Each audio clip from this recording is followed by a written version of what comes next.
dans le Seigneur, nous voici encore une fois dans vos maisons, sans toquer, sans demander l'autorisation.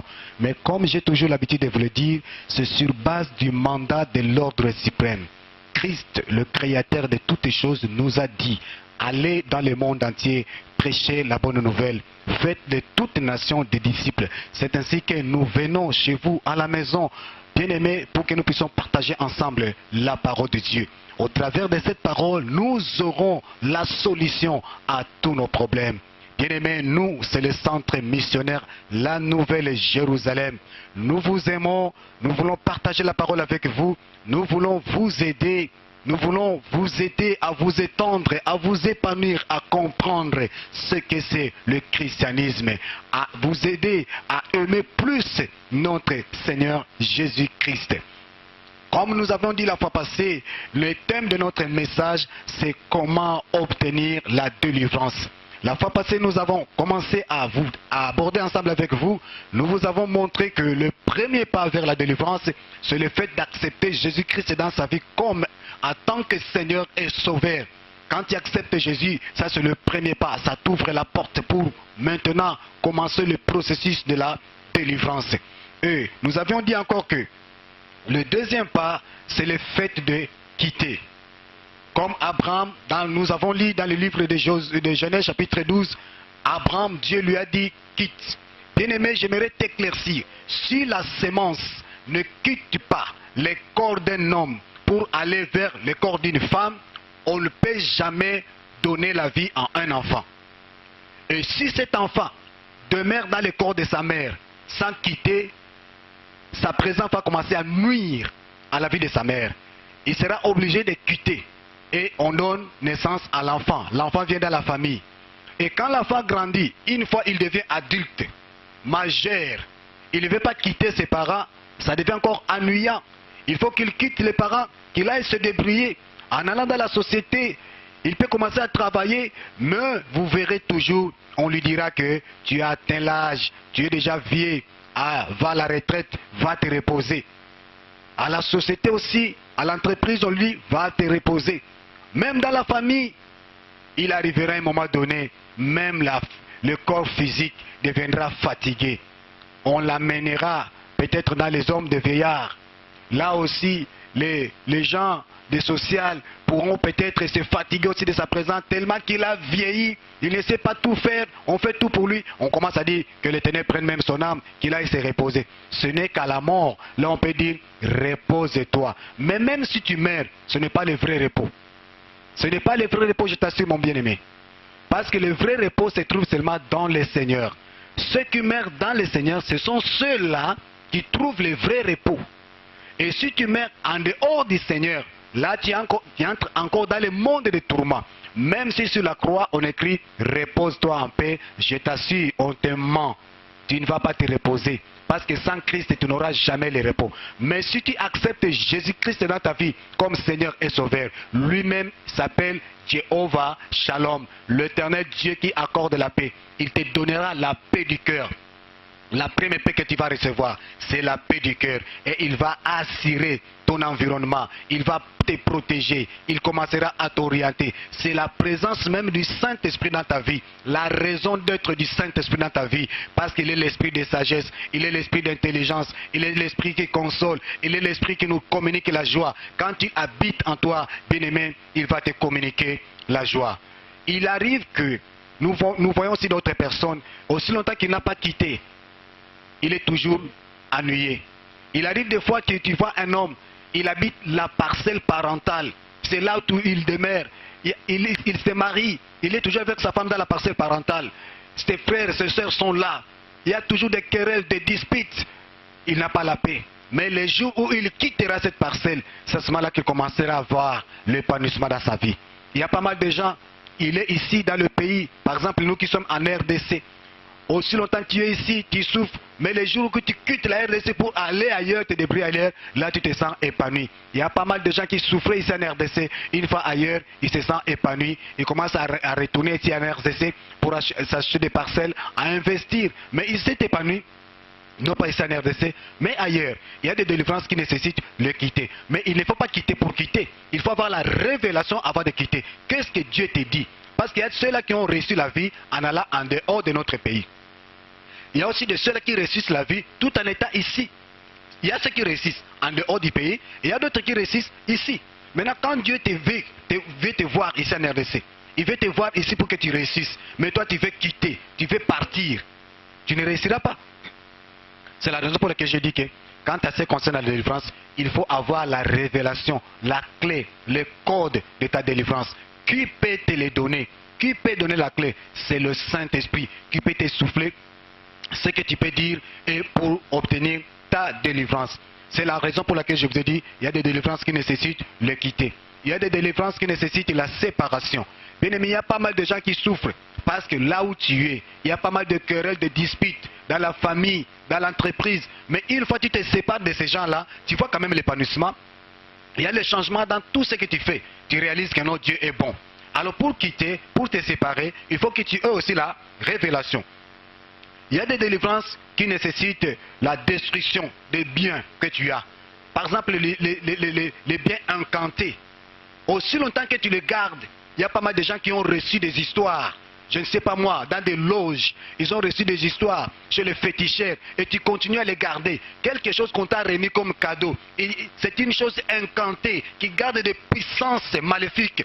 Mais toi tu les conserves aussi longtemps que tu ne te sépares pas avec la chose. Bien aimé, ça peut être les bijoux, ça peut être la montre, ça peut être les habits, ça peut être un bien quelconque, mais qui est incanté, qui incarne en lui une puissance quelconque. Bien aimé, ça va t'apporter la malédiction, la souffrance. C'est ainsi qu'il y a aussi des biens que nous devons détruire complètement. Et ne pas dire ça, moi j'ai l'onction, je peux prier pour ça et l'Éternel va le sanctifier. Non. Nous voyons que quand Dieu a envoyé Saoul, il lui a dit quoi? Détruis tout. Détruis tout. Nous voyons Akan. Dieu leur a dit détruisez. Mais Akan est allé prendre les lingots d'or et l'argent. Vous comprenez? Il y a de ces choses-là. Quand même tu es un homme de Dieu, tu dois te séparer de ces choses-là. Tu dois les détruire. Ne regarde pas leur valeur, mais tu dois les détruire. Mais tout cela, ça doit être sur base de la révélation du Saint-Esprit bien-aimé. C'est ainsi que je dis que je vous aime. Jésus-Christ vous aime beaucoup. Il y a la délivrance qui nécessite l'observation de certains principes. Nous connaissons, et nous avons dit la fois passée dans notre émission, que ce qui était arrivé avec les jeunes prophètes et les vieux prophètes. Le jeune prophète, quand Dieu lui a envoyé, il lui a dit, le chemin que tu vas emprunter en partant, ne retourne pas par le même chemin. Et là où tu vas, ne mange pas, ne bois pas, ne passe pas la nuit là-bas. Aujourd'hui, pas mal des enfants de Dieu, même nous des hommes de Dieu, nous bafouons les principes, certaines instructions que Dieu nous donne. Nous obéissons à notre propres émotions, à nos émotions, nous obéissons à nos désirs charnels. Et cela produit l'échec. Une fois l'échec est là, nous commençons maintenant à accuser Dieu. Nous commençons maintenant à murmurer. Oh, le Saint-Esprit m'a abandonné, Dieu m'a abandonné. Voilà, moi qui suis un homme de Dieu. Or, ce qu'il t'a dit de faire, tu ne l'as pas fait. Bien aimé, nous devons comprendre certaines choses. Nous avons dit aussi qu'il y a des délivrances qui nécessitent l'application de la sagesse. On a énuméré le cas de Gédéon, quand on lui a dit de détruire l'autel. Mais il a fait ça la nuit. Il n'a pas fait ça pendant les jours. Parce que s'il avait fait ça pendant les jours, on allait s'apprendre à lui. Il allait attirer sur lui la colère de tous les villages. Mais qu'est-ce qu'il a fait? Il a préféré le faire la nuit. Il a respecté l'ordre, mais il a utilisé la sagesse. Il a détruit ça la nuit. Bien aimé, il y a des délivrances qui nécessitent aussi l'application de la sagesse. Tu as pas mal de combats, mais les combats qui sont suscités par toi-même. Pourquoi? Parce que tu ne lis pas la parole. Pourquoi? Parce que tu ne suis pas les instructions du Saint-Esprit. Tu n'as pas utilisé la sagesse. Regarde maintenant, tu t'es embrouillé. Moïse, en allant en Égypte, bien aimé, Moïse a utilisé la sagesse. Moïse n'a pas voulu créer les troubles. Il a voulu que l'Éternel puisse libérer en son temps son peuple. Et c'est à ce moment-là les enfants d'Israël sont sortis tête haute de l'Égypte. Et aujourd'hui, nous pensons que Dieu a changé. Or, la Bible nous dit qu'il est le même hier, aujourd'hui, éternellement. J'aimerais ajouter aussi à ce que nous avons dit la fois passée, qu'il y a des délivrances, il y a le 7e point que nous allons aborder, il y a des délivrances qui nécessitent le courage. Il y a les délivrances qui nécessitent le courage, bien-aimé. Là, ça ne tient pas compte de la prière. Ça ne tient pas compte de ceci ou cela, mais le courage. Si nous lisons dans la parole, Dieu disait à Josué, prends courage, ne crains pas, c'est toi qui donneras il y a des délivrances qui nécessitent le courage. Il faut être courageux. Il faut savoir affronter certaines choses. Il faut avoir du courage, ne pas s'affaiblir, bien-aimé. Tu as tout, mais ce qui te manque, c'est le courage. Tu ne veux pas agir, tu as peur, mais il faut que tu aies le courage pour affronter certaines choses. Il y a des délivrances qui nécessitent le courage. Prenons l'exemple, bien-aimé. Ensemble, nous allons lire avec vous dans le livre de 1 Samuel, chapitre 17, verset 26. Nous allons lire, la Bible dit, David dit aux hommes qui se trouvaient près de lui, que fera-t-on à celui qui tuera ces Philistins et qui ôtera l'opprobre de dessus Israël? Qui est donc ces Philistins incirconcis pour insulter l'armée de Dieu vivant? Qui est cet incirconcis? Alléluia. Bien-aimé, il y a des délivrances qui nécessitent le courage. L'armée de Saoul était là. Les vaillants guerriers étaient là. Saoul lui-même était là. Mais ils étaient de pérés. Mais David a suscité la foi dans les gens qui craignaient. Il a eu le courage de défier Goliath. Il y a des délivrances qui nécessitent le courage, bien-aimé. Tu as tout, tu as l'onction. Mais si tu n'as pas ce courage-là, bien-aimé, il y a pas mal de gens que nous voyons dans la Bible. Avec l'onction, mais sans courage, qui connaissent des échecs, qui ont peur là où il est. Mais quand il prend courage, il se met debout, il se dit je vais agir. C'est à ce moment-là qu'il va voir la main de Dieu. Il y a des délivrances qui nécessitent le courage. Si nous lisons au verset 31, on dit, lorsque nous entendit les paroles prononcées par David, en les répétant devant Saoul, qui les fit chercher. Tu vois, même le roi ne le connaissait pas. Mais à cause de son courage, quand il a défié cette chose-là, la parole commençait à aller de bouche à l'oreille, jusqu'aux oreilles du roi. Jusqu'aux oreilles du roi. Et Saoul a fait quoi? On a commencé à chercher maintenant David. Écoutez, David dit à Saoul que personne ne se décourage à cause de ces Philistins. Ton serviteur ira se battre avec lui. Saoul dit à David, tu ne peux pas aller te battre avec ces Philistins, car tu es un enfant. Il est un homme de guerre dès sa jeunesse. Tu vois la peur? Saoul qui est un guerrier, mais qui avait peur. Mais David qui est courageux, il suscite la foi, mais Saoul commence à le décourager. Écoutez maintenant, David dit à Saoul, ton serviteur faisait paître les brebis de son père. Et quand un lion ou un ours venait les enlever une du troupeau, je courais après lui, je l'ai frappé et j'ai arraché la brebis de sa gueule. Et s'il se dressait contre moi, je le saisissais par la gorge, je l'ai frappé et je l'ai tué. Écoute le courage. Écoute le courage de David. Continuez toujours la lecture. Je courais après lui, je l'ai frappé. C'est ainsi que ton serviteur a terrassé les lions et les ours. Et il en sera du Philistin, de cet incirconcis, comme de l'un d'eux, car il a insulté l'armée de Dieu vivant. David dit encore, l'Éternel qui m'a délivré de la griffe des lions et du patte des ours, me délivrera aussi de la main de ces Philistins. Et Saoul dit à David, va et que l'Éternel soit avec toi. Après que David ait suscité la foi à Saoul, c'est à ce moment-là que Saoul va dire que l'Éternel soit avec toi. Mais au début, il avait peur. Il disait à David, cet homme, c'est un guerrier, c'est un habitué au combat. Toi, tu es encore un enfant. L'avenir est devant toi. Mais David a dit, jamais. Le Dieu qui m'a délivré des pattes des ours, le Dieu qui m'a délivré des griffes des lions, ce sera toujours le même Dieu qui va. Mais un seul enfant, un jeune garçon devant toute une armée qui craignait. Et à cause de son courage, l'armée a repris courage.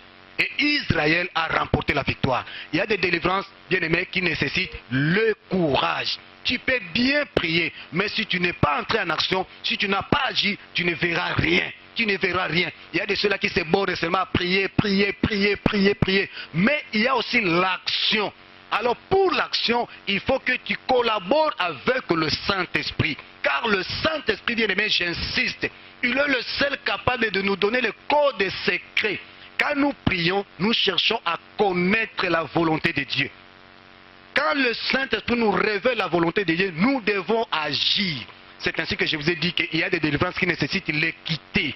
Aussi longtemps que tu n'as pas encore quitté, si le Saint-Esprit ne t'a pas révélé, n'osez pas. Mais quand tu t'as révélé qu'il faut que je quitte cet endroit, il faut que je quitte cette parcelle, il faut que j'abandonne d'abord cet endroit, que j'aille ailleurs. Bien aimé, c'est à ce moment-là que tu verras la gloire de Dieu. Il faut avoir cette révélation. Nous allons continuer. Il y a des délivrances qui nécessitent l'hospitalité. Il y a des délivrances qui nécessitent l'hospitalité. Là, nous allons lire ensemble avec vous dans le livre des 2 Rois. 2 Rois chapitre 4, versets 8 à 17. Tu peux lire le tout là où tu es, mais moi je vais énumérer seulement quelques passages. Là, nous avons l'histoire que vous connaissez très bien de cette femme-là, la Sunamite. Une femme de renom qui était vraiment bien positionnée dans sa vie. Elle avait tout, mais elle avait un problème. Le problème qu'elle avait, c'était le problème de la stérilité.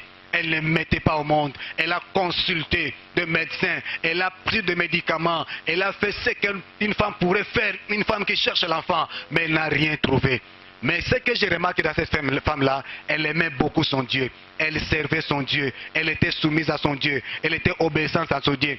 Elle écoutait la parole de Dieu. Un jour, elle a vu par ses propres yeux physiques des hommes passés. Oh bien-aimé, ce n'est pas seulement qu'il les a vus. Quand même la Bible ne le dit pas, c'est sûr et certain qu'il avait écouté la parole de ces hommes de Dieu-là. Quand ces hommes-là annonçaient les oracles de Dieu, la femme a été certifiée, a été convaincue que ces gens que je vois devant moi sont des vrais serviteurs de Dieu. Elle a dit à son mari, oh mon mari, je vois que ce sont des serviteurs de Dieu. Est-ce qu'on peut les héberger? À partir du fait seulement de les héberger, ça a amené la délivrance. Elle qui était stérile a reçu maintenant un enfant. Dans la Bible, on nous raconte l'histoire de la femme Sunamite. À cause de l'hospitalité qu'elle a manifestée envers Élisée et son serviteur. Regardez le jour où Élisée devait quitter cette maison. Il dit à son serviteur, regardez cet empressement que cette femme nous a accordé dans sa maison. Qu'allons-nous faire pour elle? Est-ce qu'on peut le mettre en contact avec les rois? Est-ce qu'on peut lui favoriser certaines choses? Quand on a abordé la femme, il a dit, je suis parmi les miens. C'est celle qui je me porte bien. J'ai tous ces avantages-là. Et Géasi a dit, oh, j'ai remarqué quelque chose. Depuis qu'on est ici, on n'a jamais vu un enfant. Alors Élisée lui a dit, l'année prochaine, à la même période, tu auras un enfant. Comme elle avait déjà passé des examens, elle avait consulté des médecins. Là, il disait, oh, ne trompe pas ta servante. Parce que dans son cœur, il y avait les remords. Elle avait tout abandonné entre les mains de Dieu. Mais à cause de l'hospitalité, ça a apporté la délivrance. Elle a eu un enfant. Bien aimé, il y a des délivrances qui nécessitent que l'hospitalité. Tu peux bien prier. Tu peux bien crier.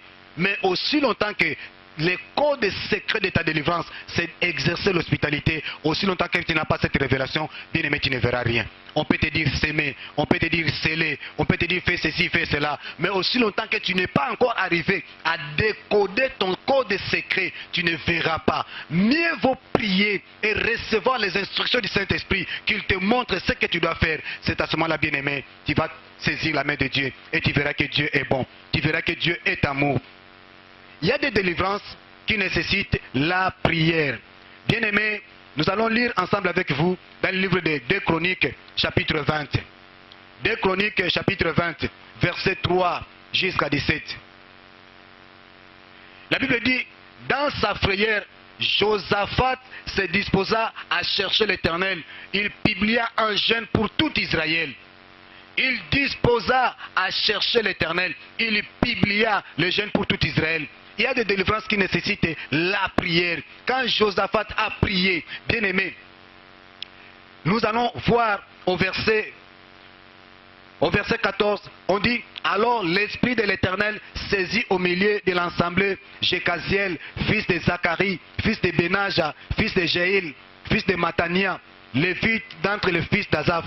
Et Jacaziel dit, soyez attentifs tous Juda et habitants de Jérusalem, et toi, roi Josaphat, ainsi vous parle l'Éternel, ne craignez point et ne vous effrayez point devant cette multitude nombreuse, car ce ne sera pas vous qui combattrez, ça sera l'Éternel. Il y a des délivrances qui nécessitent la prière. Bien aimé, tu vois ce que Josaphat a fait. Tu vas lire jusqu'au verset 17. La Bible dit au verset 17, vous n'aurez point à combattre à cette affaire. Présentez-vous seulement. Présentez-vous. Tenez-vous là et vous verrez la délivrance que l'Éternel vous accordera. Juda et tout et Jérusalem Ne craignez point et ne vous effrayez point. Demain, sortez à leur rencontre et l'Éternel sera avec vous. Écoutez maintenant, c'est dans la prière qu'ils ont reçu l'instruction. Il y a eu un message qui est sorti. Présentez-vous, présentez-vous et vous allez voir. Ne craignez pas, ne craignez pas.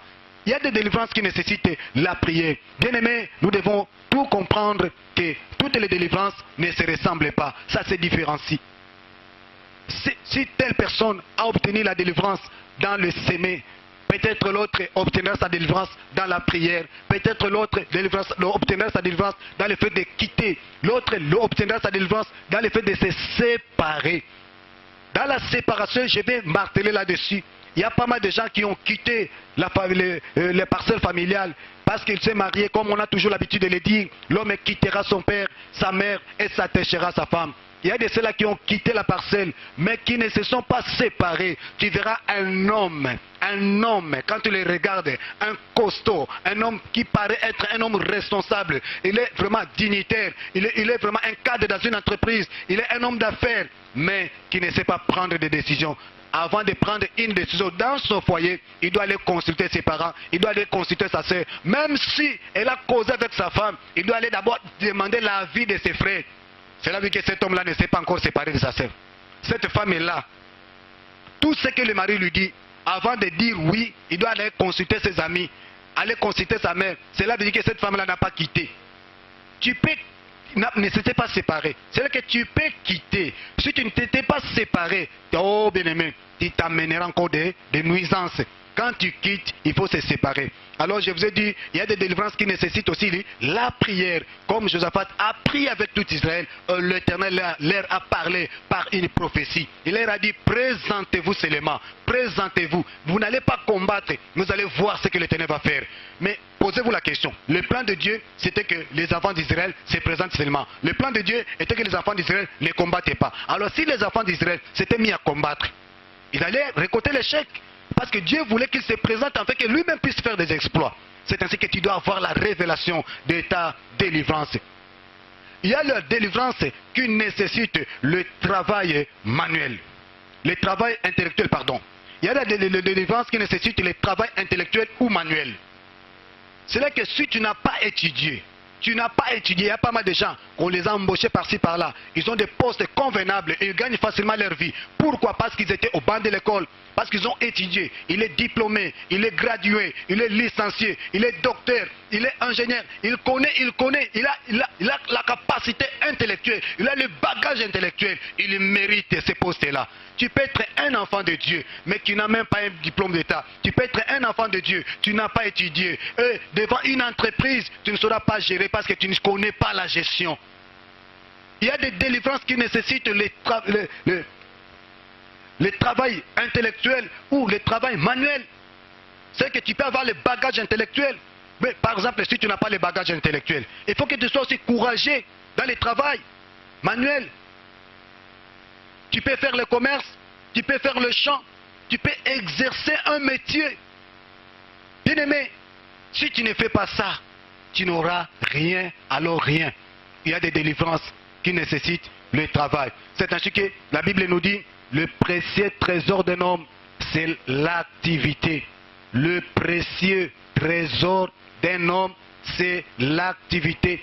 Aussi longtemps tu es là, tu ne fais rien, tu ne fais que regarder, tu deviendras mendiant. Et dans la mendicité, même celui qui ne pouvait pas te répondre méchamment commencera à te répondre insolemment parce que tu n'auras pas la capacité.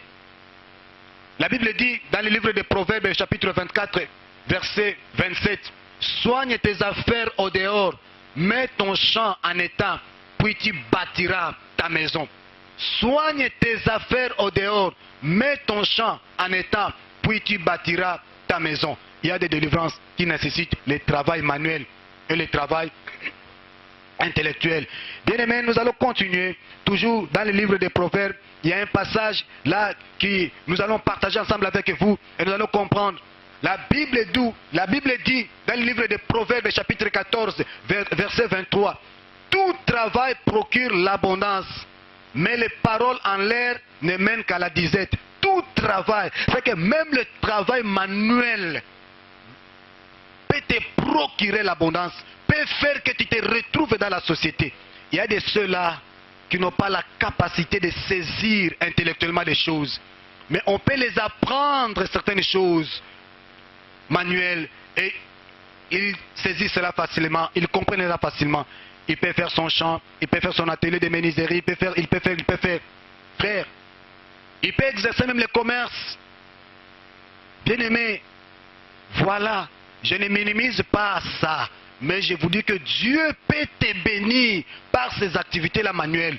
Dieu peut te bénir par ton façon de raisonner, par ton intelligence. Cela veut dire que si tu ne fais rien, bien-aimé, tu ne verras rien. La parole de Dieu est claire là-dessus. Nous voyons dans le livre de Proverbes chapitre 12, verset 27. Il est écrit, le paresseux ne rôtit pas son gibier, mais le précieux trésor d'un homme, c'est l'activité. Bien-aimé, aussi longtemps que tu n'exerces rien, tu ne fais rien, ne dis pas, oh Dieu, Dieu m'a abandonné, non. Il faut que tu aies le code secret, la révélation de ta délivrance. Quand tu exerces, il y a pas mal de gens qui disent, oh, je ne suis pas capable d'exercer le commerce. Mais peut-être Dieu veut te bénir par le commerce. Une fois que tu commenceras à exercer le commerce, tu te verras épanoui. Tu deviens grand dans la société. On commence à te considérer. Tu commences à engager même les licenciés, quand bien même tu n'avais pas étudié. C'est là que même si tu n'as pas étudié, il y a la possibilité de t'épanouir. Il y a la possibilité, même par tes activités manuelles, par tes activités commerciales, Dieu peut te bénir. Mais dans tout cela, il faut que tu aies la révélation de ta délivrance. Bien-aimés, nous allons continuer. Le 11e point, il y a des délivrances qui nécessitent la prise de conscience. La prise de conscience. Aussi longtemps que tu es inconscient de ce que tu fais, tu ne verras jamais la main de Dieu. La Bible dit, mon peuple périt faute de connaissance. Mon peuple périt faute de connaissance. Là, tu peux lire dans Osée 4. Tu verras ce que la Bible dit. Mon peuple périt faute de connaissance. Aussi longtemps que tu as abandonné la connaissance, aussi longtemps que tu ne connais rien, tu ne verras rien. Bien-aimé dans le Seigneur, la Bible est claire. La Bible est claire là-dessus. Il faut que tu comprennes les choses de Dieu. Il faut que tu comprennes les choses de Dieu. Il faut que tu comprennes que Dieu t'aime. Il faut que tu comprennes que Dieu a besoin de te voir épanoui. Il faut que tu comprennes que Dieu a besoin de te voir élevé, progresser. Mon peuple est détruit parce qu'il lui manque la connaissance. Puisque tu as rejeté la connaissance, je te rejetterai. Et tu seras dépouillé de mon sacerdoce. Puisque tu as oublié la loi de ton Dieu, j'oublierai aussi tes enfants. J'oublierai aussi tes enfants. J'oublierai aussi tes enfants. Tes enfants. La prise de conscience, la connaissance. Il faut que tu saches que ce que j'ai fait n'est pas bien. Pour que tu sois délivré, il faut que tu te rendes compte que l'état dans lequel je suis n'est pas bien.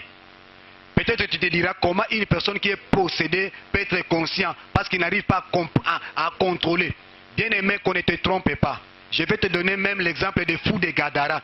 Qu'est-ce qui a fait que ces fous-là, à la vie de Jésus, il est venu se présenter devant Jésus? Pourquoi? C'est que les démons cherchent à contrôler. Comme Paul a dit, je vais, mais je ne peux pas. Je ne suis pas capable. À moi, il y a la volonté, mais à moi, il y a le désir, mais je n'ai pas ces capacités-là d'agir. C'est ça, la possession démoniaque. C'est ça, la possession démoniaque. Bien-aimé, dans toutes ces choses, si tu approches Dieu, Dieu est capable de te délivrer. Dieu est capable de t'aider. Jésus-Christ t'aime beaucoup. Jésus-Christ a besoin de te voir libéré. Il y a des délivrances qui nécessitent la prise de conscience. Il faut que tu te rendes compte que le temps dans lequel tu vis n'est pas convenable pour toi. La maison là que tu occupes, cette bicoque là que tu occupes n'est pas bien pour toi. Ta façon de t'habiller n'est pas bien pour toi. Tu manques beaucoup de choses. Regarde quand on t'invite, comment tu te présentes là. Même ceux-là qui cherchaient à te recevoir, en te regardant, ils commencent à te minimiser. Il faut que tu te rendes compte que l'état dans lequel je suis n'est pas bien.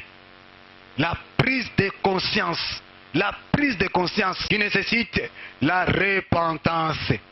Bien-aimé, tu peux connaître toutes ces choses-là, mais ton cas peut résider à la repentance. Il y a de ceux-là qui disent, non, je vais prier, je vais combattre, je suis courageux. Or, il faut que tu te repentes. Repends-toi seulement. Repentance, repentance. Nous allons lire dans Jérémie. Jérémie chapitre 2. Nous allons lire au verset 13. Nous allons voir ce que la Bible nous montre là. Jérémie, dans le livre de Jérémie, chapitre 10. On dit, car mon peuple a commis un double péché. Ils m'ont abandonné, moi qui suis une source d'eau vive, pour ces creuser de citernes et de citernes crevassées qui ne retiennent pas d'eau. Il y a des repentances, il y a des délivrances qui nécessitent la repentance. Écoute maintenant ce que la Bible dit. Comme tu as fait cela, mon peuple a commis un double péché. Ils m'ont abandonné, moi qui suis une source d'eau vive, pour se creuser des citernes crevassées qui ne retiennent pas d'eau.